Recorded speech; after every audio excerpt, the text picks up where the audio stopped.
Hello, Hariom. किरण family में आपका स्वागत है। श्रीमद् भागवत महापुराण पढ़ने जा रहे हैं। श्री गणेशाय नमः। ओम भूर्भुवस्सुः तत्सवितुर्वरेण्यं भर्गो देवस्य धीमहि धियो यो न प्रचोदयात्।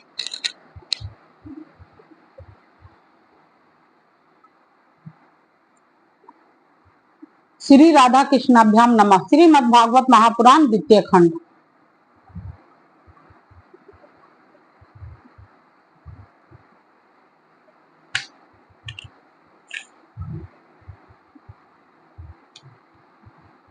दसम स्कंद अथ पंचषष्टितमो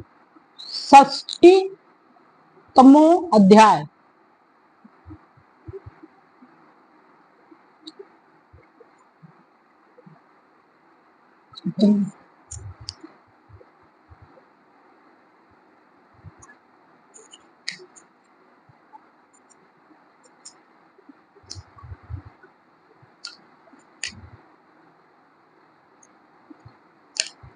अध्याय।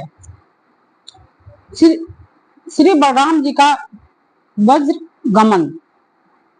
श्री सुखदेव जी कहते हैं, परीक्षित, भगवान बलराम जी के मन में वज्र के नंद बाबा आदि स्वजन संबंधियों से मिलने की बड़ी इच्छा और उत्कंठा थी। अब वे रथ पर सवार होकर द्वारका से नंद बाबा के वज्र में आ गए। इधर उनके लिए वज्रवासी गोप और गोपियां भी बहुत दिनों से उत्कंठित थी।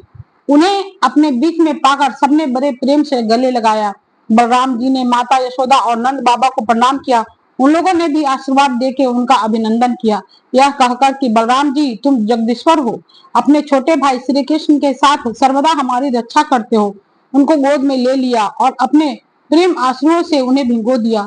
इसके बाद बड़े बड़े गोपों को बलराम जी ने और छोटे छोटे गोपों ने बलराम जी को नमस्कार किया। वे अपनी आयु, मेलजोल और संबंध के अनुसार सबसे मिले जुले। ग्वाल बालों के पास जाकर किसी से हाथ मिलाया, किसी से मीठी मीठी बातें की, किसी को खूब हंस हंस कर गले लगाया। इसके बाद जब बलराम जी की थकावट दूर हो गई, वे आराम से बैठ गए, तब सब ग्वाल उनके पास आए। इन ग्वालों ने कमल नयन भगवान श्री कृष्ण के लिए समस्त भोग, स्वर्ग और मोक्ष तक त्याग रखा था। बलराम जी ने जब उनके और उनके घर वालों के संबंध में कुशल प्रश्न किया, तब उन्होंने प्रेम गदगद वाणी से उनसे प्रश्न किया, बलराम जी, वसुदेव जी आदि हमारे सब भाई बंधु सकुशल है ना? आप लोग स्त्री पुरुष आदि के साथ रहते हैं, बाल बच्चेदार हो गए हैं। क्या कभी आप लोगों को हमारी याद भी आती है? यह बड़े सौभाग्य की बात है कि पापी कंस को आप लोगों ने मार डाला और अपने सुहृद संबंधियों को बड़े कष्ट से बचा लिया। यह भी कम आनंद की बात नहीं है कि आप लोगों ने और भी बहुत से शत्रुओं को मार डाला या जीत लिया और अब अत्यंत सुरक्षित दुर्ग में आप लोग निवास करते हैं। परीक्षित, भगवान बलराम जी के दर्शन से उनकी प्रेम भरी चितवन से गोपियां निहाल हो गई। उन्होंने हंसकर पूछा, क्यों बलराम जी, नगर नारियों के प्राण वल्लभ श्री कृष्ण अब सकुशल तो है ना? क्या कभी उन्हें अपने भाई बंधु और माता पिता की याद आती है? क्या वे अपनी माता के दर्शन के लिए एक बार भी यहाँ आ सकेंगे? क्या महाबाहु श्री कृष्ण हम लोगों की सेवा का भी कुछ स्मरण करते हैं?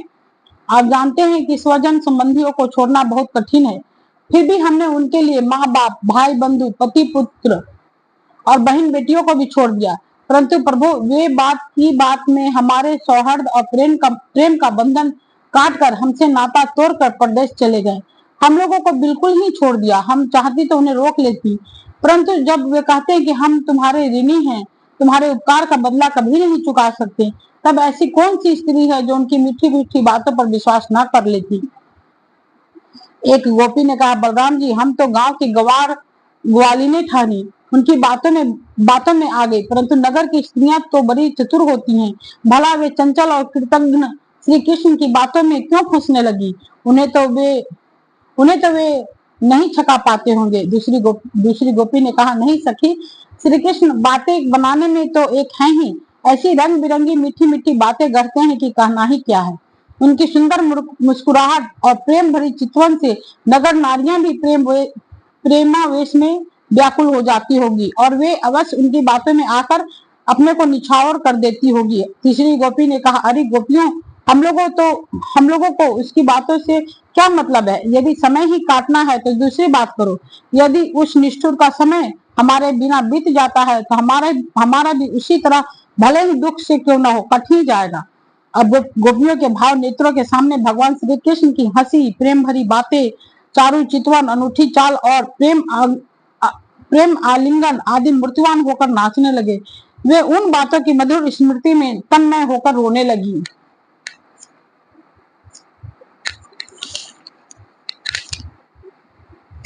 परीक्षित भगवान बलराम जी नाना प्रकार से अनुनय विनय करने में बड़े परीक्षित भगवान बलराम जी नाना प्रकार से अनुनय विनय करने में बड़े निपुण थे। उन्होंने भगवान श्री कृष्ण के हृदय स्पर्शी और लुभावने संदेश सुना सुनाकर गोपियों को संतावना दी और बसंत के 2 महीने चैत्र और वैशाख वहीं बिताए।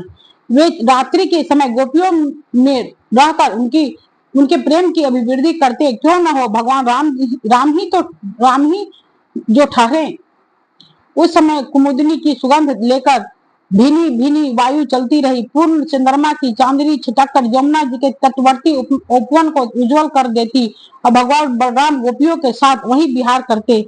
वरुण देव अपनी पुत्री वारुणी देवी को वहां भेज दिया था। वह एक वृक्ष के खोखर से बह निकली। उसने अपनी सुगंध से सारे वन को सुगंधित कर दिया। मधुर धारा की वह सुगंध वायु ने बलराम जी के पास पहुंचाई, मानो उसने उन्हें उपहार दिया हो। उसकी महक से आकृष्ट होकर बलराम जी गोपियों को लेकर वहां पहुंच गए और उनके साथ उसका पान किया। उस समय गोपियां बलराम जी के चारों ओर उनके चरित्र का गान कर रही थी और वे मतवाले से होकर वन में विचर रहे थे। उनके नेत्र आनंद से विहल हो रहे थे। गले में पुष्पों का हार शोभा पा रहा था। बैजंती की माला पहने हुए आनंद उन्मत्त हो रहे थे। उनके एक कान में कुंडल झलक रहा था। मुखार बिंद पर मुस्कुराहट की शोभा निराली ही थी। उस पर पसीने की बूंदे हिमकंड के समान जान पड़ती थी। सर्वशक्तिमान बलराम जी ने जल क्रीड़ा करने के लिए यमुना जी को पुकारा, परंतु यमुना जी ने यह समझकर कि ये तो मतवाले हो रहे हैं, उनकी आज्ञा का उल्लंघन कर दिया। वे नहीं आए। तब बलराम जी ने क्रोध पूर्वक अपने गले हल की नोक से उन्हें खींचा और कहा, पापनी यमुने, मेरे बुलाने पर भी तुम मेरी आज्ञा का उल्लंघन करके यहाँ नहीं आ रही है, मेरा तिरस्कार कर रही है। देख, अब मैं तुझे तेरे स्वेच्छाचार का फल चखाता हूँ। अभी अभी तुझे हल की नोक से 100 टुकड़े किए देता हूँ। जब बलराम जी ने यमुना जी को इस प्रकार डांटा फटकारा, तब वे चकित और भयभीत होकर बलराम जी के चरणों पर गिर पड़ी और गिरा कर प्रार्थना करने लगी। लोकाभिराम बलराम जी महाबाहो, मैं आपका पराक्रम भूल गई थी। जगत पते, अब मैं जान गई कि आपके अंश मात्र शेष जी इस सारे जगत को धारण करते हैं। भगवान, आप परम ऐश्वर्यशाली हैं। आपके वास्तविक स्वरूप को न जानने के कारण ही मुझसे यह अपराध बन गया है।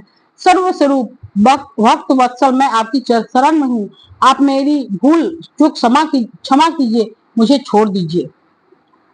अब यमुना जी की प्रार्थना स्वीकार करके भगवान बलराम जी ने उन्हें क्षमा कर दिया और फिर जैसे ही गजराज हाथियों के साथ कीड़ा करता है, वैसे ही वे गोपियों के साथ जल कीड़ा करने लगे। जब वे यथेष्ट जल विहार करके यमुना जी से बाहर निकले, तब लक्ष्मी जी ने उन्हें नीलांबर बहुमूल्य आभूषण और सोने का सुंदर हार दिया। बलराम जी ने नीले वस्त्र पहन लिए और सोने की माला गले में डाल ली। वे अंगराग लगाकर सुंदर भूषणों से विभूषित होकर इस प्रकार शोभायमान हुए, मानो इंद्र का श्वेत वर्ण इरावत हाथी हो। परीक्षित, यमुना जी अब भी बलराम जी के खींचे हुए मार्ग से बहती हैं और वे ऐसी जान पड़ती हैं मानो अनंत शक्ति भगवान बलराम जी का यश गान कर रही हो। बलराम जी का चित्त वज्रवासिनी गोपियों के माधुर्य से इस प्रकार मुग्ध हो गया कि उन्हें समय का कुछ ध्यान ही नहीं रहा। बहुत सी रात्रियां एक रात के समान व्यतीत हो गई। इस प्रकार बलराम जी वज्र में विहार करते रहे। इति श्रीमद्भागवते महापुराणे परमहंस्याम संहिताम 10 स्कंदे उत्तरार्धे बल देव विजय यमुना आकर्षण नामक पंचषष्टिमो अध्याय।